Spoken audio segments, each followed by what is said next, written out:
मंत्री। सर, आपने press conference करके देश के वर्तमान हालत पर जो चिंता जताई है, सर हम भी आपसे कुछ जानना चाहते हैं। आपके 10 वर्ष के प्रधानमंत्री के कार्यकाल में देश में कितने ब्लास्ट हुए और कितने बेकसूर लोगों ने अपने प्राण गंवाए हैं, ये शायद आप भूल गए होंगे, लेकिन हम नहीं भूले। 5 जुलाई 2005 अयोध्या में श्री राम जन्मभूमि ब्लास्ट। 29 अक्टूबर 2005 दिल्ली में 3 सीरियल ब्लास्ट, 62 लोगों की मृत्यु। 7 मार्च 2006 बनारस के संकट मोचन मंदिर में ब्लास्ट, 28 लोगों की मृत्यु। 11 जुलाई 2006 मुंबई की लोकल ट्रेन सीरियल ब्लास्ट, 209 लोगों की मृत्यु। 25 अगस्त 2007 हैदराबाद ब्लास्ट, 42 लोगों की मृत्यु। 13 मई 2008 को जयपुर का सीरियल ब्लास्ट, 63 लोगों की मृत्यु।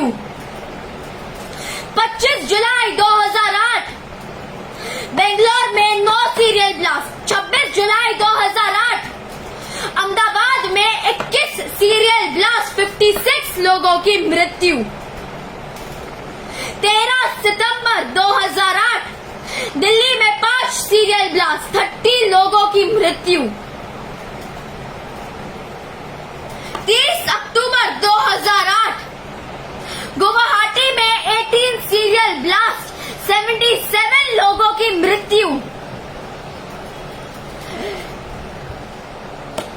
26 नवंबर दुर्दांत मुंबई हमला, जिसमें 10 आतंकियों ने 4 दिन तक मुंबई को बंधक बनाकर रख दिया था और 164 लोगों की मृत्यु।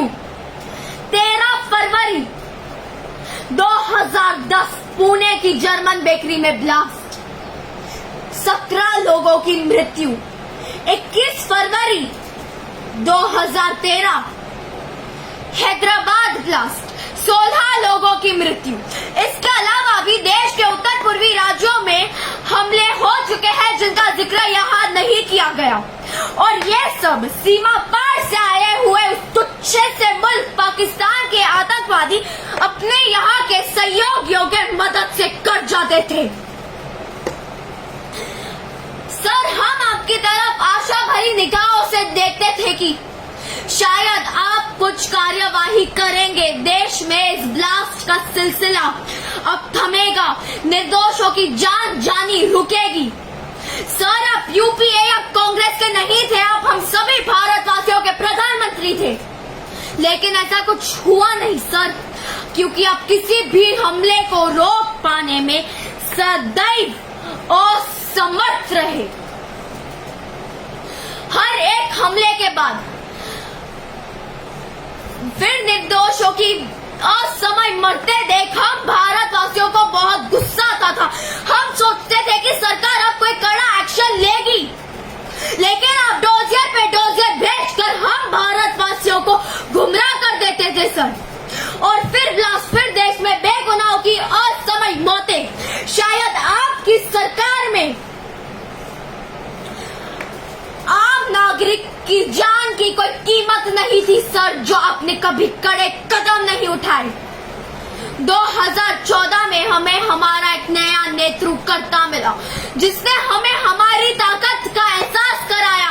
और नरेंद्र दामोदर दास मोदी की सरकार ने आते ही उन आतंकवादियों और उनके स्लीपर सेल्स की कमर तोड़ के रख दी थी। ये तो आप भी अच्छी तरह से जानते हैं कि 2014 से अब तक देश के अंदर किसी सार्वजनिक स्थान पर किसी आम नागरिक को निशाना बनाने की हिम्मत कोई आतंकवादी संगठन नहीं कर पाया। जिन सीमा के पार के आतंकवादियों को अब डोजियर पे डोजियर भेजा करते थे, उस नरेंद्र भाई ने सीमा पार डोजियर भेजना बंद कर सीधा सेना भेज किया। उरी के हमले के बाद, पुलवामा के बाद हमारी सर्जिकल और एयर स्ट्राइक से पूरी दुनिया ने हमारी ताकत देखी। अब आता है वर्तमान चीन के मुद्दे पर।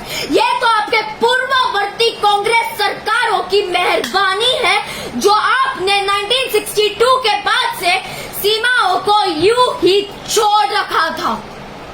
उस नरेंद्र भाई ने सीमाओं की सुरक्षा सुनिश्चित करने वहां रणनीतिक पुल और हाईवे बनाए।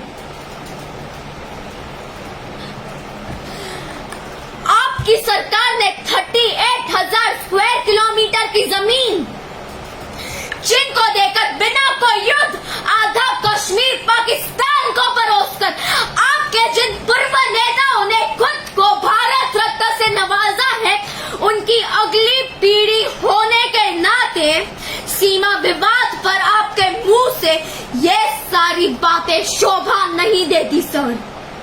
जय हिंद, जय भारत। और हाँ, मेरी इस आवाज को